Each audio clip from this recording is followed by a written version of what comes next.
পাবনা ঈশ্বরদীতে স্বতন্ত্র পাবলিক কৃষি বিশ্ববিদ্যালয় প্রতিষ্ঠা সহ ৮ দফা দাবিতে সড়ক অবরোধ করে বিক্ষোভ করেছে কৃষি প্রশিক্ষণ ইনস্টিটিউটের শিক্ষার্থীরা। মঙ্গলবার সকাল থেকে চলা এই কর্মসূচিতে শহর জুড়ে তীব্র যানজট ও অচল অবস্থার সৃষ্টি হলে পুলিশ ও সেনাবাহিনী ধাওয়া দিয়ে শিক্ষার্থীদের ছত্রভঙ্গ করে দেয়।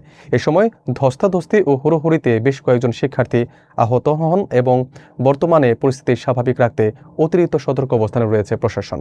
বিস্তারিত থাকছে মোহাম্মদ রাকিব বিশ্বাসের প্রতিবেদনে।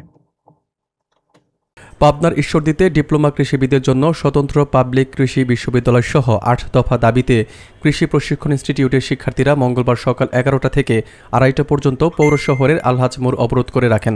এতে পুরো শহরে তীব্র যানজট ও জনভোগান্তির সৃষ্টি হলে পুলিশ ও সেনাবাহিনীর সদস্যরা ঘটনাস্থলে পৌঁছে শিক্ষার্থীদের বুঝিয়ে সড়ক থেকে সরিয়ে দেওয়ার চেষ্টা করেন।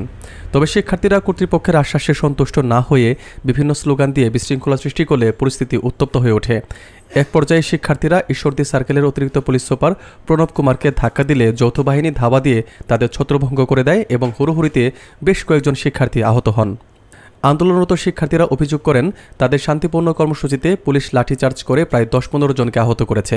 তারা এই ঘটনার তীব্র নিন্দা জানিয়ে অতিরিক্ত পুলিশ সুপার এবং কৃষি প্রশিক্ষণ ইনস্টিটিউটের অধ্যক্ষের অপসারণ দাবি করেন এবং দাবি আদায় না হওয়া পর্যন্ত আন্দোলন চালিয়ে যাওয়ার ঘোষণা দেন। অন্যদিকে অতিরিক্ত পুলিশ সুপার প্রণব কুমার জানান, দীর্ঘ ৩ ঘণ্টা রাস্তা অবরোধ থাকায় জনস্বার্থে তারা শিক্ষার্থীদের সরিয়ে দিয়েছেন। বর্তমানে শিক্ষার্থীরা তাদের শিক্ষা প্রতিষ্ঠানে ফিরে গেছেন এবং এলাকার পরিস্থিতি নিয়ন্ত্রণে রয়েছে বলে প্রশাসনের পক্ষ থেকে নিশ্চিত করা হয়েছে। প্রণব কুমার আমার পুরা গোষ্ঠী কোর্টে চাকরি করে, আমার চাচাও একজন ওসি। তোমার ২৪ ঘন্টার ভিতর তোমার যদি ঈশ্বরদী না ছাড়া লাগে আমরা থানা ঘেরাও করবো, দেখবো কেন। আমার নাম তানভীর ইসলাম, জুলাই যোদ্ধা গ্যাজেটেড, সিরাজগঞ্জ জেলা যোদ্ধা সংসদের সদস্য সচিব। সে কেন আমাদের সাথে কথা বললো না এবং কেন সে আমাদের উপর লাঠিচার্জ করলো অতর্কিত ভাবে, এর আমি জবাব চাই। এর যদি জবাব না চাই আমি ঈশ্বরদী যে জেলা যোদ্ধা সংসদ আছে তার সাথে যোগাযোগ করবো। এর আমি সুষ্ঠু তদন্ত চাই এবং অতি কোণের বিচার চাই। হ্যাঁ, আমি বর্তমান রানিং স্টুডেন্ট ৪র্থ পর্বের।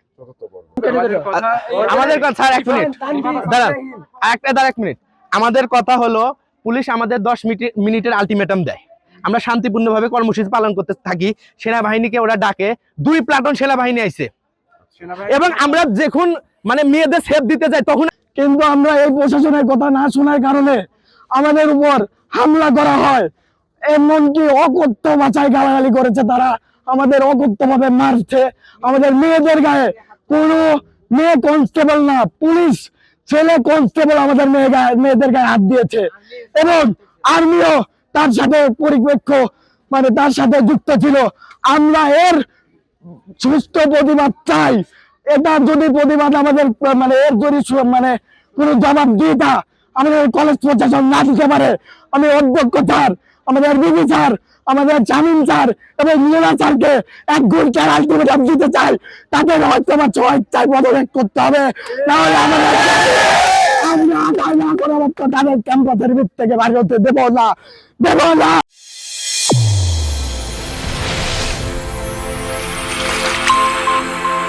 চ্যানেল A1 হৃদয়ের স্পন্দন।